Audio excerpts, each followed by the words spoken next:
तो कहने का भाव ये है कि त्रिकुटी पर जब आप पहुंचोगे तो वहां इस दास के रूप में परमात्मा मिलेंगे, और जैसा व्यवहार विचार आपका यहां है और जो डिमांड आप यहां लेकर मर रहे हो, तो वहां जाके फिर नहीं मांगोगे कोठी चाहिए जी, कार बन जाए, तो परमात्मा कहेंगे जाते नीचे तू कार कोठी ले, वापस भेज देंगे। तो ये भी आपकी इच्छा यहां से इसलिए हटाई जाती है कि केवल ये मांगो, साई इतना दीजियो जा मैं कुटुंब समावे, हम भी भूखे न रहे अतिथि न भूखो जावे। बता फिर क्या रहेगा मांगने। कुटुंब समान का अर्थ है परिवार की रिक्वायरमेंट ऑफ द फैमिली। अब रिक्वायरमेंट अगर आपने कोई मोटरसाइकिल की आवश्यकता है तो वो भी देगा भगवान, अवश्य देगा। अगर आपको कार की आवश्यकता तो कार भी देगा, ये गारंटीड समझ लेना। अब जिसने जाना है खेत में और वापस आना, बताओ वो क्या करेगा हेलीकॉप्टर का, वो तो मतलब की बकवाद कर रहा है। तो इस तरह की और फिर कहने अभाव ये मान ले कार मिल गई जब के कौन सा तो देवता बन गया, निर्धन भक्ति कर रहा है, मजदूर भक्ति कर रहा है। भक्ति भगवान को प्यारी है, भगत भगवान को प्यारा है, तो भक्ति करनी पड़ेगी। किसी ने सुविधा है ऐसे जाने में तो वो कोई दिक्कत नहीं, वो ले लो, वो दे देगा। लेकिन एक मजदूर ने कहा मैंने कार चाहिए, बता कार ने शर्मा मारा, कसी ठा के तेरे जाके वहाँ खड्डा खोदना, कार ने क्या करेगा।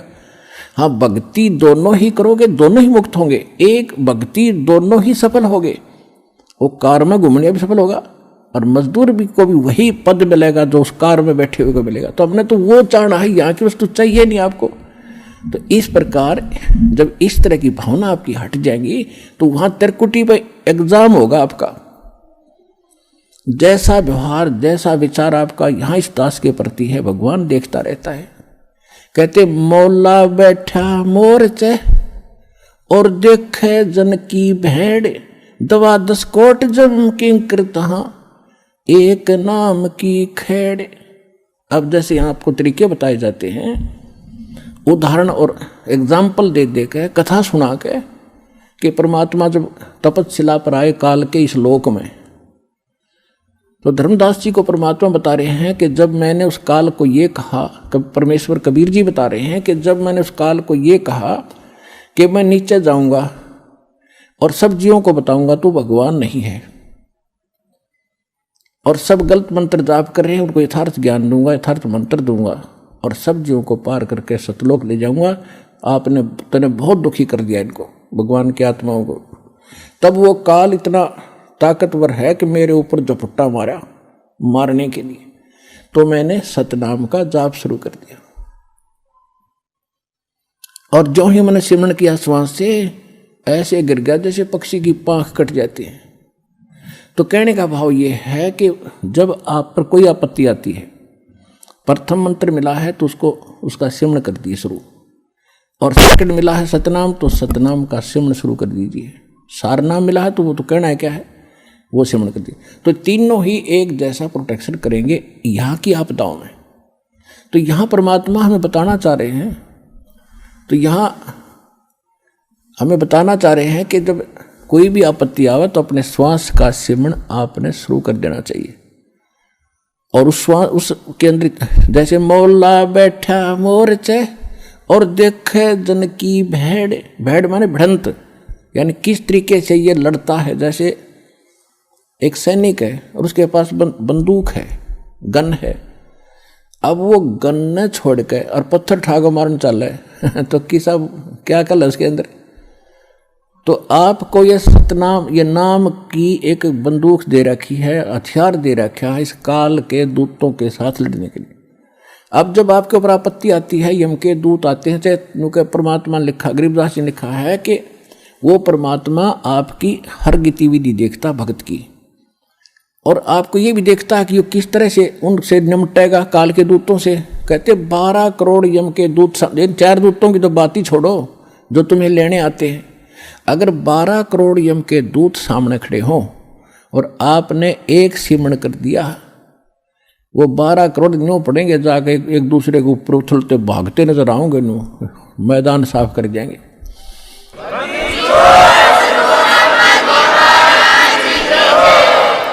अब कहते हैं मोला बैठा मोर्चे, मोला माने वो परमात्मा अपने स्थान पर देखा और आप बैठे, मोला बैठा मोर्चे देखे दन की भेड़। जो मोर्चे में भक्त बैठा है, यानी मोर्चा है हमारा हर काल का ही, उसके साथ हम लड़ रहे हैं, संघर्ष कर रहे हैं, भक्ति कर रहे हैं, सिमरण कर रहे हैं। और कहते हैं उस जैसे आपत्ति आती है उसमें अपना सिमरण शुरू करो दाता का, सब बातें भूल के।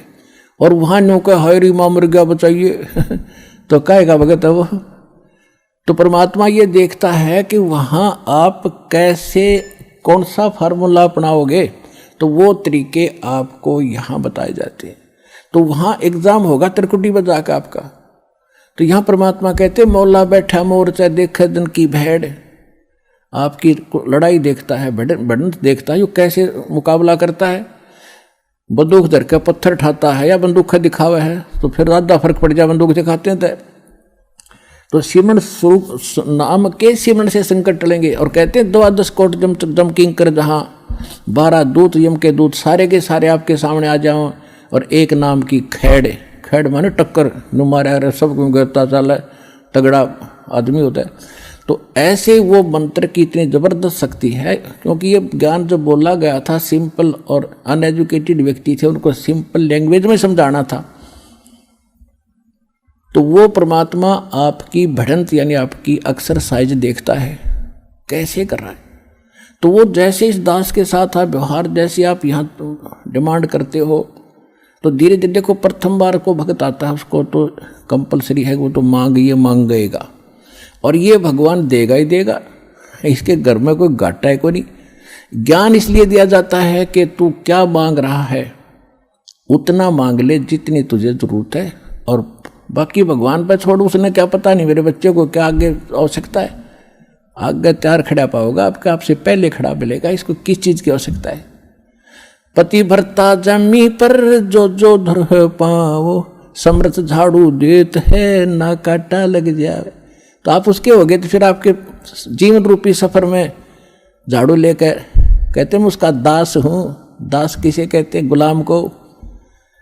भगवान दास भी पीछे रह जाए, लेकिन भगवान आपकी पुकार से सुनते ही आगे खड़ा पाओगा, और उसको पहले भी खड़ा पाएगा कि मेरा बच्चा आ रहा है, और साफ कर दो कि देश के कर्म के कांटे ना चुभ जा।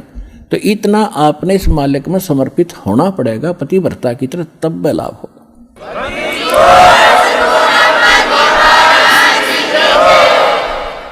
जब आप त्रिकुटी पर पहुंचोगे, अब जैसा भाव आपका यहाँ है, जैसे सोपन में भी फिर ऐसा ही करते हैं, जैसा आप अपने जागृत जीवन में कर रहे हो दिन में, ऐसा ही आपका फिर सोपन होगा। ये स्वप्न दिन में कोई कीड़े बेचे रेडी लगा के बाजार में, वो करता ले 10 के 20, 10 के 20, 10 के 20, 8 के 20, 8 के 20, ऐसा नहीं मिलेगा। तो सपने में फिर वो नहीं बोलेगा ले लो 10 के 20, 10 के 20। तो अब जैसा रिहर्सल आप यहाँ कर रहे हो, जब आपकी मृत्यु होगी आपको सौपन होगा, और उस सौपन में आप जो यहाँ कर रहे हो वहाँ बोलोगे जाके भगवान के दरबार में, भगवान के सामने। तो इसलिए पहले देखो, ये तो मालिक है, आपको टाइम देगा पूरा, आपकी उम्र बढ़ाओगा जब भक्ति नीत रखोगे तो, और तब तक आपकी यहाँ की संसारिक सुविधा भी सारी सेट कर देगा, क्योंकि उसको मालूम है ये जीव है। और कितना ज्ञान सुना ले, जब तक, अब सीधी सी बात है, जब तक पैर में काटा है, इतना कितनी सलाह दे ले जूता पहन ले, जूता पहन ले, कतई नहीं पहन सकता, वो तो काटा काट निकालना ही पड़ेगा जब जूता पहनना है। तो ये दास आपसे भक्ति करावेगा तो आपके ये कर्म के काटे ये दुख जरूर दूर करेगा, ये गारंटी समझे।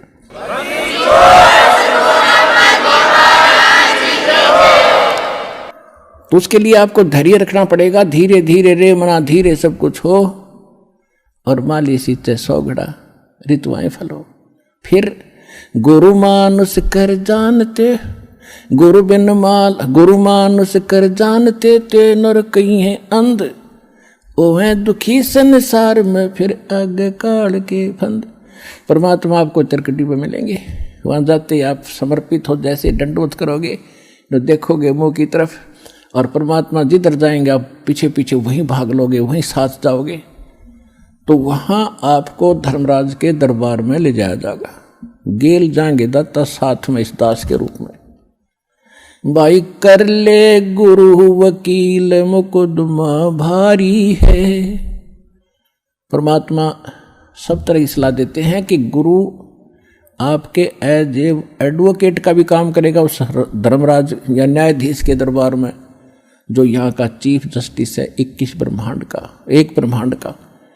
तो वहाँ साथ जाएंगे दास के रूप में परमात्मा और उनको कहेंगे कि सर निकालो गीता अध्याय नंबर 18 के श्लोक नंबर 66 को। ये विधान है भगवान का, सर्वधर्मान परित्यज माम एकम शरणम व्रज अहम तवा सर्व पापे भय मोक्षामि मा शुच। वो किताब खुल जाएगी गीता वहीं पर कि इस तेरे भगवान की बोली हुई है ये, इस ब्रह्म की। और देखो ये क्या कहता है कि मेरे सतर के सब पूजा मुझे दे दो और फिर तुम जाओ, अब जी छोड़ो इसको। ये ओम नाम का जाप 2 सेकंड, सतनाम में 2 सेकंड मंत्र जो आपको दिया जाता है, उसमें प्रथम जो मंत्र है सतनाम 2 अक्षर का, जो पहला अक्षर का मंत्र है ये ब्रह्म का है ओम। इसकी कमाई वहाँ दे देंगे, फिर वो ऑटोमेटिकली छोड़ देंगे, आ जाओ जी आप फिर। और फिर दूसरा मंत्र है सतनाम का, दूसरा अक्षर है, उसकी कमाई फिर अक्षर पुरुष के लोक में देंगे जाके, वहाँ भी आपके साथ रहेगा परमात्मा इस दास के रूप में। और जब फिर 11वां द्वार पार किया, फिर 12वें द्वार को पार करके तब सतलोक में जाया जाएगा। ये 11वां द्वार, कोई 10वें द्वार तक अटक रहा है, एक ने कितने 11वीं खिड़की पर सुन ली अधूरा से अधूरा। ये थे नीम हकीम, ये मधु परमहंस रांझडी वाला, 11वीं खिड़की आ गई, किसी नहीं पाई आज तक। ये थे काल के दूत। और परमात्मा को पता था कि इन मेरा संत धोएगा जाके, सारे की पोल पाड़ देगा। तो वो 12वां द्वार पार करके सतलोक में प्रवेश करेंगे और तब वहाँ चले जाएंगे जहाँ लौट कर कभी नहीं आते।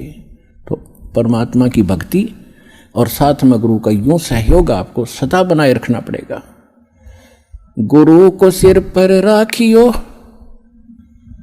गुरु सौंप्या से सौंप्या गुरुदेव को, सफल हुआ ये शीश नित्यानंद, इस शीश पर आप बसे जगदीश। कोटि जीव कोटि शीश तन दे लिए, जमराजा की फेंट, एक शीश देख ले सतगुरु अपने की भेंट। कहते इस काल को तने असंख्य शीश दे दिए, कित बेमौत मारा तेरे को, और एक शीश गुरु को देकर देख सतगुरु को। शीश देने का मतलब ये नहीं काट कर धर देना। एक गुरु शिष्य थे और गुरु उनको पढ़ा करते थे, बेटा गुरु की आज्ञा का पालन होना चाहिए, गुरु को भगवान के तुल्य मानना चाहिए। एक दिन उस गुरु ने परीक्षा लेनी चाहिए और कहा कि भाई आज मैं आपसे एक आदेश करता हूँ। 5-7 भगत थे गुरु चेले, तो सब चेले कहने लगे जो आदेश हो गुरुदेव कि भी मेरे सर में 5-5 जूते मारो। अब 5 के 5 सुन हो गए। तो फिर वो याद दिलाते हैं कि गुरु की आज्ञा का जो पालन नहीं करते वो शिष्य फेल होते हैं। भाई देख लो, और तो उठे नहीं, एक खड़ा हुआ, अपना जूता निकाला, गुरुजी के चरणों में बैठ के अपने सिर में मारे 5 पट्टा पट। गुरुजी बोला भाई डांडी मत मारे, तेरे सिर में नहीं मेरे सिर में कहा था मैंने, मेरे मार। तो उस विवेकशील चेले ने कहा जी ये दास का शीश भी तो आपका ही है। तो कहने का भाव ये, आपने ऐसे समर्पित और विवेक से होना पड़ेगा, तब गुरु बिना आपका मोक्ष नहीं। और गुरु आपको मिल गया, आप कल्याण कराओ, अपने परिवार को लाओ और जहाँ तक संभव हो सके इस ज्ञान को फैलाओ। बहुत बड़ा परोपकार होगा, आपको विश्व का कल्याण होगा। बोलो सतगुरुदेव।